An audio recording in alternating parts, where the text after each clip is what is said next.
Chaque soir, lorsque Stéphanie contemple le ciel depuis la fenêtre de sa chambre, elle essaie de donner un nom à chaque étoile. Stéphanie a 14 ans et s'ennuie dans l'internat où ses parents l'ont placée. Ceux-ci ont en effet décidé de partir travailler au Canada, où on leur offrait un poste intéressant. Ils avaient d'abord pensé à tante Lily, mais chez elle, il n'y avait pas d'autres jeunes gens avec lesquels Stéphanie pourrait s'amuser. L'internat leur paraissait la meilleure solution. Mais souvent, Stéphanie se sent seule et mélancolique. Ce soir, elle voudrait trouver des amis parmi les étoiles. Ces deux-là, ce sont papa et maman. Elles sont tout près l'une de l'autre et ne brillent pas très fort. C'est parce que le Canada, c'est loin. Salut, Pa. Ça va le boulot? Et l'étoile lumineuse, ce doit être tante Lily.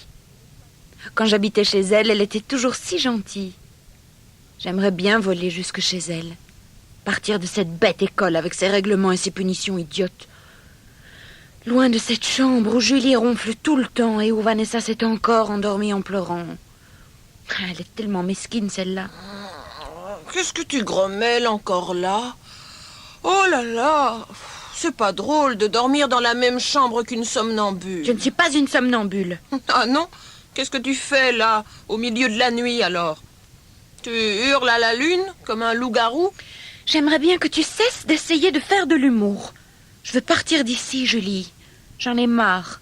Combien de fois j'ai déjà entendu cette litanie? Allez, glisse-toi dans ton lit et tais-toi. Demain, nous courons à 6h30. Écoute, Julie, je sais que nous ne sommes pas toujours très copines, mais cette fois, j'ai un plan qui pourrait te plaire. Un plan? Ne me fais pas rire. Chut! Tu vas réveiller Vanessa. Nous allons faire une fugue. De mieux en mieux. Oh, si je ne te connaissais pas, je penserais que tu deviens folle. Cesse! Il faut que tu m'aides. Cette semaine est idéale pour mettre notre plan à exécution. Notre chef de chambre est à l'infirmerie et il restera certainement toute la semaine. Et de 1. De 2, nous n'avons rien à perdre. Si nous restons ici, nous pourrirons jusqu'à la fin de l'année dans cette maudite école. Même toi, tu n'en as pas envie, je suppose. Il y a des choses bien plus amusantes dans la vie, non? T'imagines toutes les copines qui regardent la télé chez elles le soir en dégustant un paquet de chips? Oh, tu as raison. J'en ai l'eau à la bouche. Mais c'est vrai! Pourquoi nous devons encore suivre des leçons supplémentaires? Tout ce qu'ils connaissent ici, c'est étudier, étudier, encore étudier. Nous ne sommes pas des machines. Il faut que nous partions d'ici. Oui, dans le fond, tu as peut-être raison. Mais nous ne pouvons tout de même pas laisser Vanessa toute seule ici.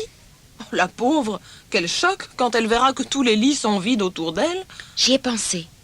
C'est vrai que nous sommes responsables de Vanessa. Il suffit donc de l'emmener. Comme ça, nous aurons rempli notre devoir. Tu n'es pas... Mais elle n'osera jamais. Oh, tu sais comme elle a vite peur. Si tu veux mon avis, elle fait de son mieux pour être une sainte. Avec ce genre de fille, les ennuis vont commencer. Je suis désolée, mais il faudra que nous la forcions alors. J'ai lu quelque part que la liberté, cela se paie cher. Je suis prête à y mettre le prix. Toi et tes livres, ils ne font que te rendre encore plus folle. Je crois que tu sais pas très bien toi-même ce que tu veux. Eh bien, c'est justement parce que je sais ce que je veux que j'ai imaginé ce plan. Et il faudra que tu m'aides, Julie. Sinon, c'est pour toi que les ennuis vont commencer. Le directeur te fera avouer. Et toi, avec ton pauvre petit cœur, tu diras tout. Pas du tout. Je serai muette comme une carpe. Allez, il suffirait de te regarder dans les yeux pour savoir que tu es au courant de tout. Si tu es interrogé, ta tête deviendra écarlate et tu te mordras les lèvres jusqu'au sang. Tu oublies que c'est toi qui auras les coups parce que tu n'auras pas su me retenir. Oh, Stéphanie, tu es vraiment sans pitié. Oh, et dire que j'aurais pu dormir en paix dans une autre chambre. Qu'est-ce que je dois faire alors? Tu ne dois absolument pas avoir peur. Avec moi, pour diriger les opérations, pas de problème. Oh là là, je crois que je vais dormir maintenant. Je suis déjà soulagée depuis que je sais que je peux compter sur toi. Oh, c'est facile à dire. Bonne nuit. Et surtout, faites beaux rêves. Le jour ou plutôt la nuit de la fuite est enfin arrivée. À force d'arguments de poids, Stéphanie est parvenue à convaincre Vanessa que c'était très bien de faire une fugue, qu'elle pourrait rentrer chez elle et qu'elle ne devrait plus jamais s'endormir en pleurant. Julie, elle, est même presque emballée.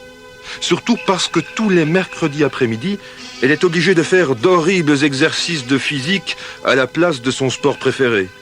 Juste avant d'aller se coucher, Stéphanie leur expose son plan. C'est simple comme bonjour, mais nous devons être prudentes. Il n'y a qu'un problème. Nous devons passer devant la chambre de Mademoiselle Prune. Il faudra donc attendre qu'elle soit profondément endormie. Vers 3 heures, nous quitterons la chambre une à une. Toi d'abord, Julie. Oh non! Oh si! Tu te diriges vers les toilettes au bout du couloir et là, tu attends à l'intérieur. Moi, je reste avec Vanessa. Quelques minutes plus tard, c'est à son tour. Oui, mais si Mademoiselle Prune se réveille et ouvre la porte, qu'est-ce qu'on fait? Sois naturel et dis « Je vais aux toilettes, mademoiselle. » D'accord? Oui, mais... Parfait. Si... Quelques secondes plus tard, moi, je viens vous chercher en faisant « psst, psst, psst ». Nous descendons alors à 3. Encore une chose, nous devons faire moins de bruit que des mouches. Il fera noir. Ne dégringolez pas dans les escaliers. Mais attends. Tu as dit 3 heures? Oui. Moi, je me demande comment nous nous réveillerons à 3 heures. Tu ne penses tout de même pas que tu vas pouvoir faire sonner un réveil? Tout le dortoir se lèverait. Mais non, idiote. J'y pensé, évidemment. Tu as ton mini Walkman, non? Oui? Eh bien, tu écoutes de la musique jusqu'à minuit. Voilà ma montre. Puis, tu me réveilles et moi, je lis jusqu'à 3 heures. Tu peux compter sur moi. D'accord, jusqu'à minuit. Mais pas 1 minute de plus, hein? J'aimerais bien dormir aussi quelques heures. Vanessa, toi, tu te glisses dans tes plumes. Bonne nuit. Mais Vanessa reste éveillée longtemps encore. Cette fois, elle ne pleure pas. Elle se ronge nerveusement les ongles. Julie lui avait déjà dit de faire attention de ne pas se ronger tout le bras. Stéphanie ne dort pas bien non plus. Elle est tellement excitée qu'elle se réveille tout le temps. À un moment donné, elle entend Julie qui ronfle. Hé, espèce de Loire! Quelle heure est-il? Quoi? Oh, c'était justement une belle chanson. Mon œil, tu ronflais comme un porc. Quelle heure est-il?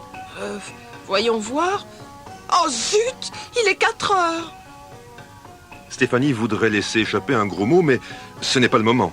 Il faut suivre le plan à la lettre. Au bas de l'escalier, il y a un couloir et à gauche, le réfectoire. Mais là, une surprise que Stéphanie n'avait pas prévue les attend. Hé, il y a de la lumière dans le réfectoire. Oh, peut-être y a-t-il quelqu'un qui travaille déjà? Moi, je remonte, hein. Pas question. Si nous nous baissons, nous pouvons passer sous les fenêtres jusqu'à la sortie. Allez, Julie, à toi l'honneur. Encore? Bien sûr.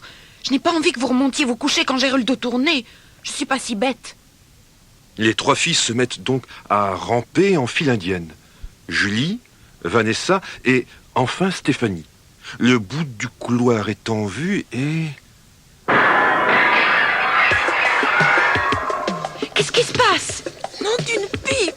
Qui aurait pu penser qu'il y avait ici un Saint-François sur son socle? Moi, je veux remonter. Oh, j'ai jamais eu aussi peur de ma vie. C'est encore une de tes blagues idiotes. Je ne te croyais tout de même pas si maladroite que ça. Si nous avions emporté ta lampe de poche, ça ne serait jamais arrivé. Comme ça, on était sûr de se faire prendre. Oh, je serai jamais un bon cambrioleur. Ça peut toujours servir pourtant. Allez, assez perdu de temps. Tous les morceaux à la poubelle et en vitesse au lit. Si quelqu'un nous a entendus, ils viendront inspecter les chambres et alors gare à nous. Le lendemain, la journée se passe sans problème. Les 3 fugueuses manquées ne disent pas un mot et personne ne remarque la disparition de Saint-François. Soulagées, les 3 filles retournent vers leur chambre pour se coucher en plaisantant au sujet de leur évasion ratée lorsque, soudain, la responsable du dortoir, Mademoiselle Prune, apparaît dans l'embrasure de la porte. Il me semble qu'on s'amuse bien ici. Oh, Mademoiselle Prune, Vanessa ne parvient pas à s'endormir. Ses parents lui manquent tellement. Et Julie et moi, nous avions pensé que ce serait peut-être plus facile si nous lui racontions une blague. Mais nous sommes désolés. Et moi, j'aimerais bien savoir si vous aurez encore envie de rire après la question que je vais vous poser. Voici une feuille et un bic pour chacune. J'aimerais que vous notiez ma question dans le haut de la page pour être certaine de ne pas l'oublier. Je dicte. Que s'est-il passé exactement la nuit passée?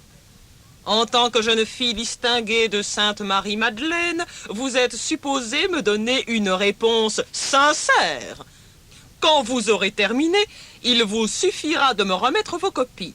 Je vous promets que je les lirai avec la plus grande attention. Une des particularités de Mademoiselle Prune réside dans sa façon de souligner certains mots.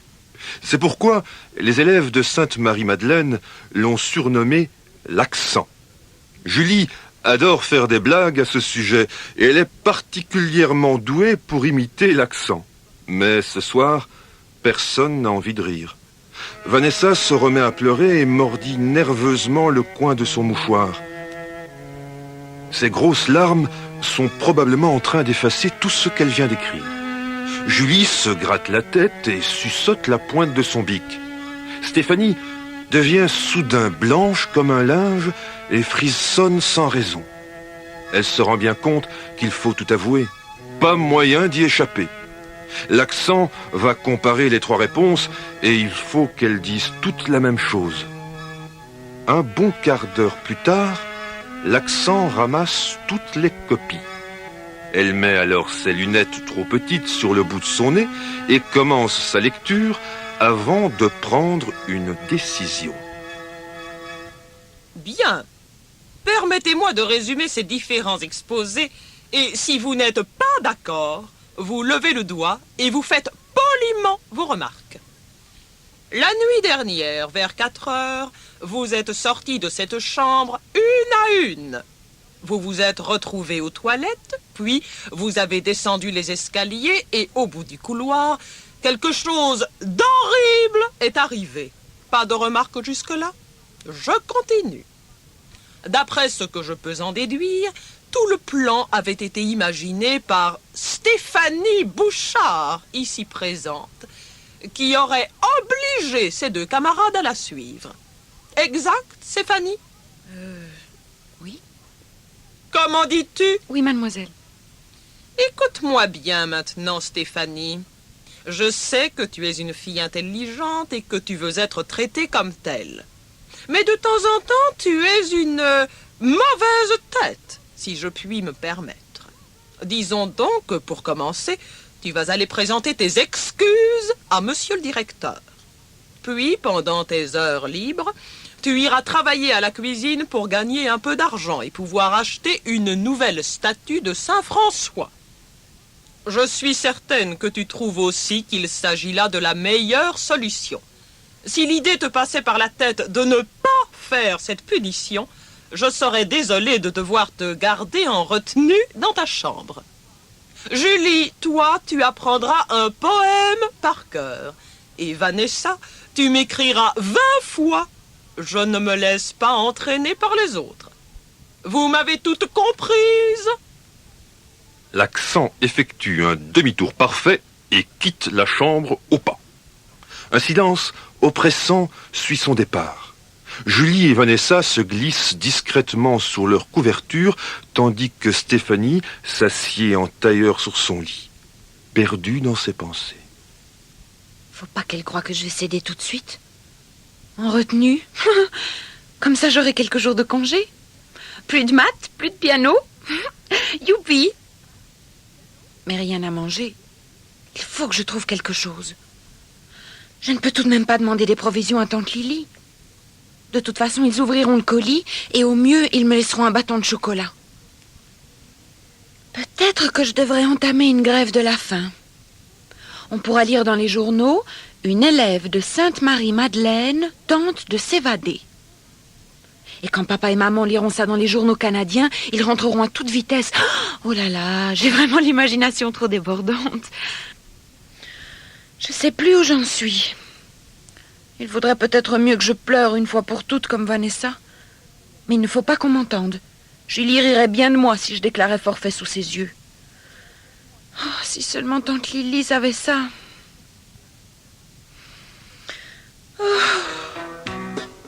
Le lendemain, Stéphanie reste dans sa chambre, ce qui ne semble pas du tout la gêner.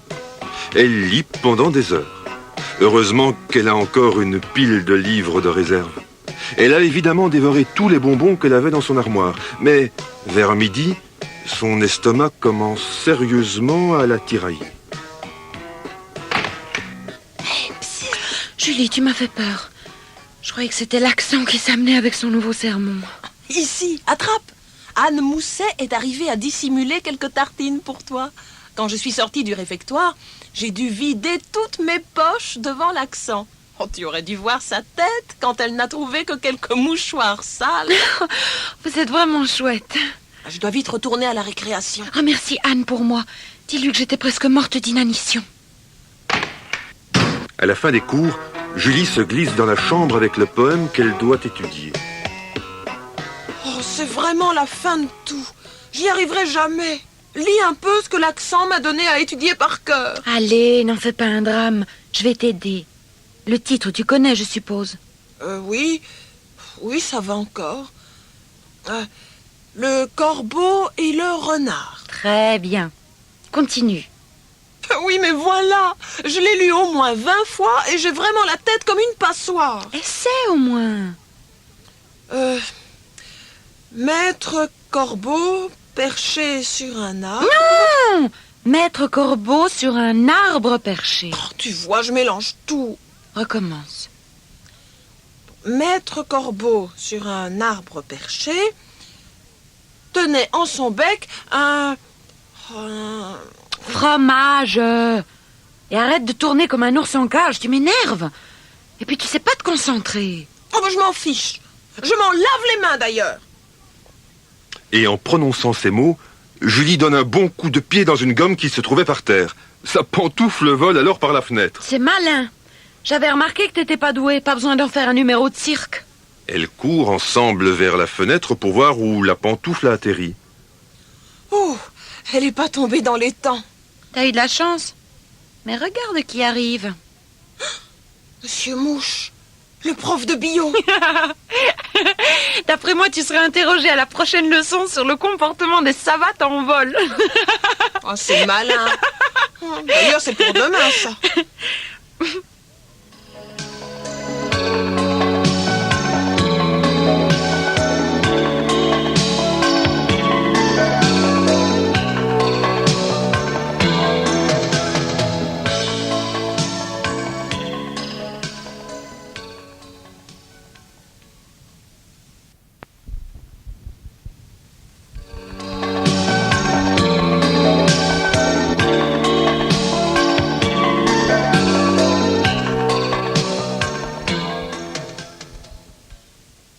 Toi, tu n'as rien remarqué d'anormal ici?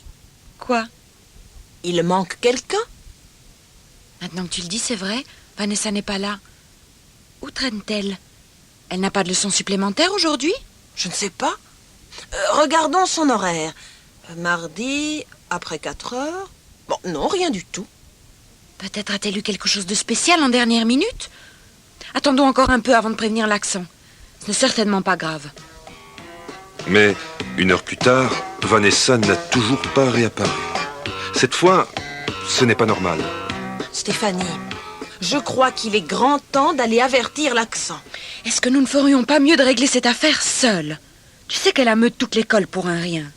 Il faut pourtant retrouver Vanessa au plus vite. Déjà prête avec ton poème, Julie?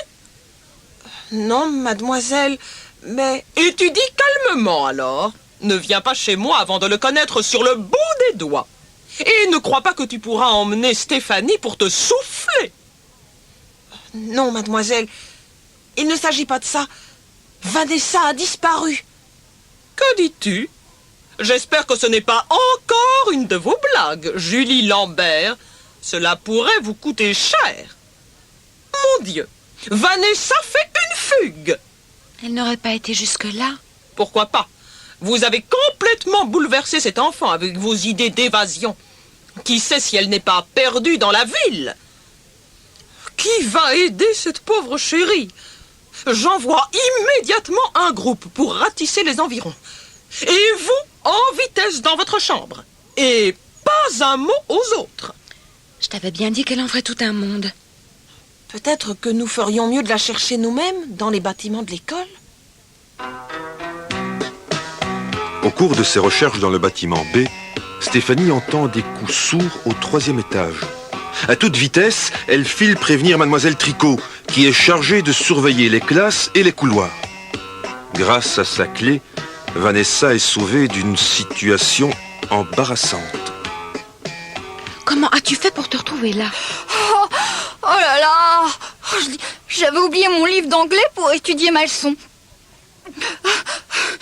Alors, après le goûter, je me suis précipitée en classe pour ne pas avoir de punition. Mais pendant ce temps-là, mademoiselle Tricot est venue fermer la porte des locaux à clé. Oh, j'étais toute seule et personne ne pouvait m'entendre. Va vite trouver l'accent. Elle n'a plus un cheveu sur la tête tellement elle s'est fait du souci pour toi. Mais il faut que je file. En fait, j'étais en retenue dans ma chambre. Le lendemain, Stéphanie a épuisé tous ses livres et elle commence à s'ennuyer. À contre-cœur, elle se décide à aller présenter ses excuses au directeur. Ce dernier l'envoie directement en cuisine et Stéphanie sait ce qu'il lui reste à faire. À la cour de récréation, elle raconte tout à ses copines. Et ce midi, je dois mettre toutes les tasses sur le chariot, les distribuer dans le réfectoire et puis débarrasser les tables. Ensuite, je dois mettre toute la vaisselle sale dans le lave-vaisselle et le soir, je dois mettre la table pour le lendemain matin. Enfin, cela ne durera que quelques mois et peut-être que je pourrai ramasser l'une ou l'autre chose pour manger dans ma chambre. Les amis de Stéphanie avaient bien ri en écoutant son récit, mais après une semaine, Stéphanie en a déjà plus cassé. Elle n'a plus le temps d'aller en récréation et par la fenêtre du réfectoire, elle observe les autres qui bavardent et s'amusent. De temps à autre, elle écrase furtivement une larme, mais retourne alors bien vite à son ouvrage. Cette peste d'accent mériterait aussi une bonne leçon. Un jour, Stéphanie a une idée formidable. Alors qu'elle remplit les chariots avec les bols à soupe, elle remarque un pot à sel. Ça y est. Comment n'y ai-je pas pensé plus tôt? Si je mets tout le sel dans la soupe des profs, ce sera bien fait pour l'accent. Devant tout le monde, elle sera obligée d'avaler sa soupe sans rien dire. Et en plus, elle se demandera comment tous les élèves peuvent avaler cette soupe alors qu'elle parvient à peine à ne pas la recracher. Aussitôt dit, aussitôt fait. Stéphanie vide le pot à sel, tourne un peu dans la soupe, puis va servir les professeurs d'un air angélique. À la fin du repas, Stéphanie ramène les bols à soupe à la cuisine. Elle entend avec plaisir que mademoiselle Prune se fâche sur la cuisinière. Je ne comprends pas comment vous osez servir une telle horreur dans une école. La soupe de ce midi était tout simplement immangeable. Vous vous imaginez si nos élèves se plaignaient à leurs parents? J'en parlerai au directeur. Vous aurez bientôt de mes nouvelles. Quelques jours plus tard, Stéphanie est licenciée de la cuisine. Personne ne sait pourquoi. Mademoiselle Prune se contente de dire très calmement le soir: Je pense que dorénavant, nous pourrons nous passer de tes services, Stéphanie. Tu peux aller. Stéphanie doit se retenir pour ne pas bondir de joie. Finalement, la punition n'a pas été trop salée. Elle file vers sa chambre pour annoncer la bonne nouvelle. Hé les filles, vous voyez pas l'auréole au-dessus de ma tête? Je viens de jouer le rôle de mon propre ange gardien. Incroyable, j'ai été mise à la porte de la cuisine. C'est tout ce que ça te fait? Tu te rends pas compte de quoi je suis débarrassée? Fini! Sauvée! Eh ben, c'est chouette, les amis. Tu crois peut-être que tu es la seule à avoir des ennuis parfois? Tu ne penses pas que les autres peuvent aussi avoir des problèmes? C'est bon. Je suis tellement habituée à ce que tu fasses le clown. Mais apparemment, aujourd'hui, tu fais relâche. Alors tu n'as pas entendu la nouvelle? Quelle nouvelle? Vanessa, qu'est-ce qui s'est passé? Julie va probablement devoir changer de section. Oh là, j'ai bien entendu? Julie va changer de classe et donc quitter cette chambre? Exactement. Pas question. Qu'est-ce que tu peux y faire? J'ai encore baissé en physique. Tous ces mercredis après-midi n'ont absolument servi à rien. Je suis sûre que ce prof me déteste. Tu vas trouver quelque chose, hein, Stéphanie? Tu en as de bonnes, toi. Mais c'est vrai, il faut que nous réagissions. Si nous allions trouver mademoiselle Lavoisier et que nous lui demandions quelles sont vraiment ses intentions. N'y pense pas. Pas moyen de discuter avec elle. Avant que tu n'aies pu ouvrir la bouche, elle t'assaille de mauvaises notes. Et si nous faisions une pétition que nous ferions signer par toutes les élèves, ce serait impressionnant, non? Aucune chance. Nous nous ferions directement remarquer avec notre pétition. Et les profs seraient au courant avant que nous l'ayons signée. Il ne reste alors qu'une seule solution. Laquelle? Pas une fugue, hein, tout de même. Car cette fois, moi, je suis pas de la fête. Mon idée est bien meilleure cette fois. Julie, toi tu vas dans le bureau du directeur pour changer tes notes. Mais tu es folle. Oh, tu n'as pas mieux comme idée brillante? Tu en as une meilleure? La vie appartient aux audacieux, disait toujours mon père. Et il est parti au Canada. Si tu veux rester avec nous, il faut oser. Pas d'autre moyen. C'est bon. Mais comment faire? Tu sais que toutes les notes sont enregistrées sur ordinateur. Je sais me servir d'un ordinateur pour jouer, mais ne me demande pas de changer un programme. Mais tu n'y es pas du tout. Donne-moi une feuille de papier, je vais t'écrire une lettre.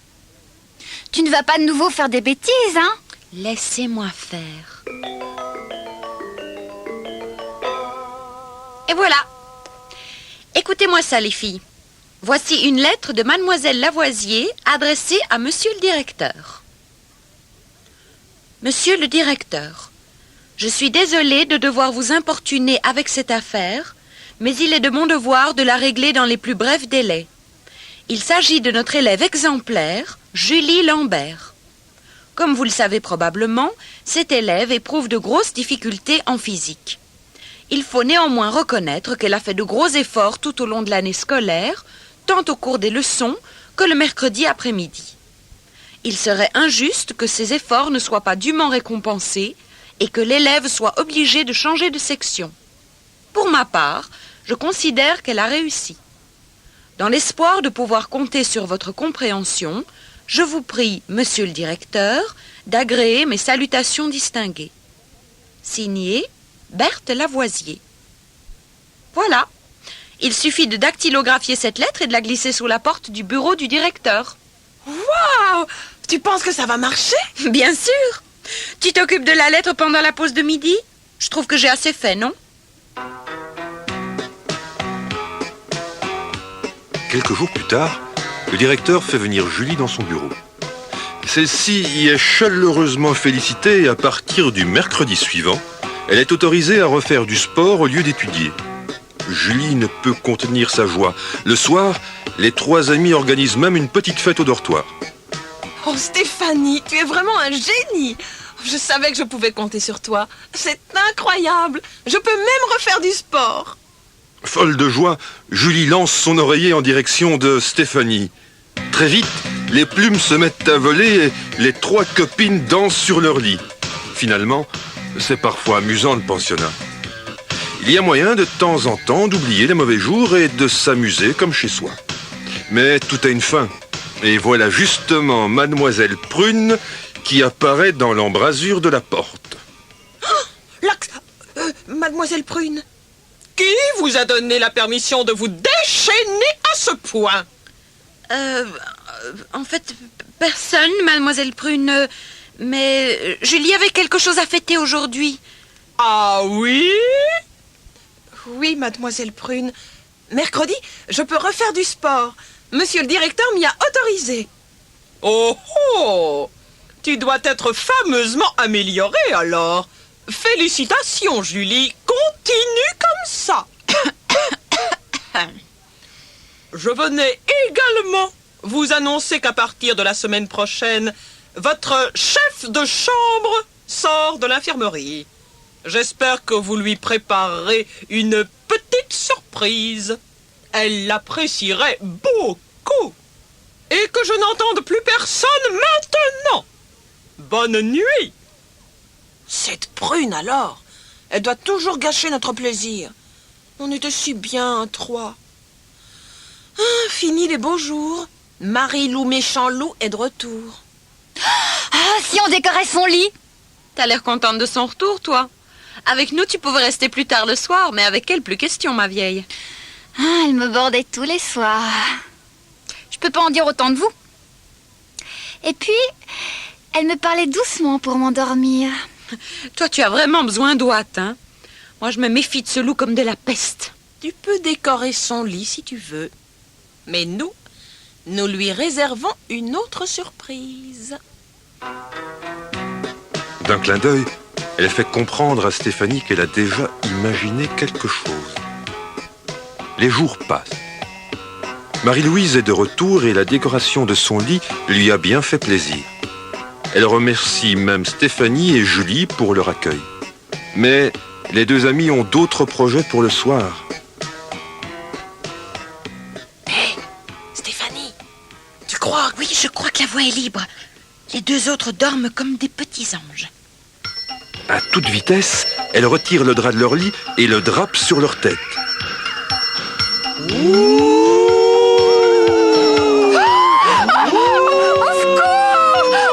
Des fantômes!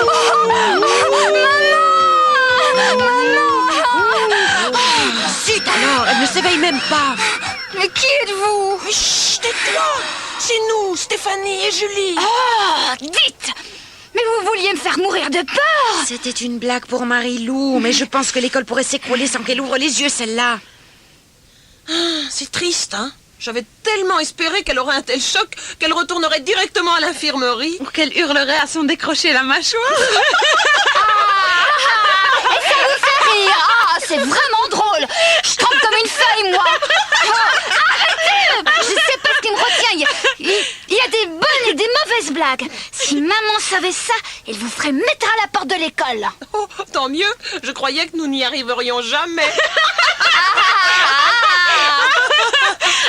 Ah, cette fois, c'est pas moi qui en ai parlé.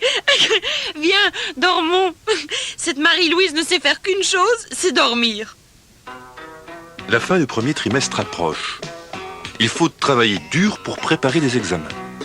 Julie, en particulier, doit faire de gros efforts. Le soir, tout le monde est fatigué et ne pense plus qu'à dormir. Une nuit, Stéphanie se met à ronfler si fort qu'elle réveille Vanessa. Celle-ci pense que c'est le moment de se venger. Elle remplit son gobelet d'eau. Puis, elle cherche une corde pour lier le gros orteil de Stéphanie au pied du lit. Elle se place ensuite à côté du lit et verse doucement l'eau froide sur la figure de Stéphanie. Tu ne t'attendais pas à cela! Parce que tu ronflais! Il n'y a pas d'autre moyen de s'exprimer! T'as vu mon oreiller! Entre-temps, Julie s'est également réveillée. Oh, mais qu'est-ce qui se passe maintenant? Julie! Une souris sous ton lit! Mais où? Mais c'est malin. Oh, qui a eu cette idée? Moi! Et j'en suis fière. Je me disais qu'il était temps de vous donner une bonne leçon à toutes les deux. Vous m'avez aussi fait une peur bleue. Ben, il y a des siècles de ça. Ça n'a rien à voir. Vanessa n'oublie pas vite. Vous pensez que je suis une enfant gâtée? Mais je sais me défendre. Vous l'avez cherché? Vous êtes contente maintenant? Eh ben, qui aurait pensé que cette petite sainte nitouche cachait un démon? C'est vrai ça. J'en ai encore les cheveux qui se dressent. Finalement, c'était plutôt une bonne farce. Tu n'es pas si idiote que ça. On est tout de même bien ensemble toutes les trois, non? Alors on est nouveaux amis? D'accord. Vanessa, si nous pouvons faire quelque chose pour toi, fais-nous signe, hein? Oui. En fait, N'hésite pas, tu peux compter sur nous. j'aimerais bien m'évader. On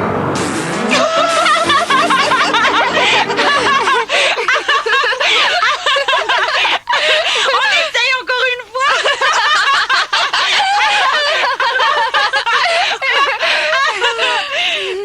Stéphanie, Julie et Vanessa deviennent 3 amies inséparables. Personne ne pense plus à s'échapper car elles ne peuvent plus se passer l'une de l'autre. Vanessa ne pleure plus avant de s'endormir et ose même faire une farce de temps en temps. Julie réussit son examen de physique en trichant un tout petit peu. Stéphanie reste celle qui peut résoudre tous les problèmes, mais elle préfère laisser les questions d'évasion à quelqu'un de plus doué.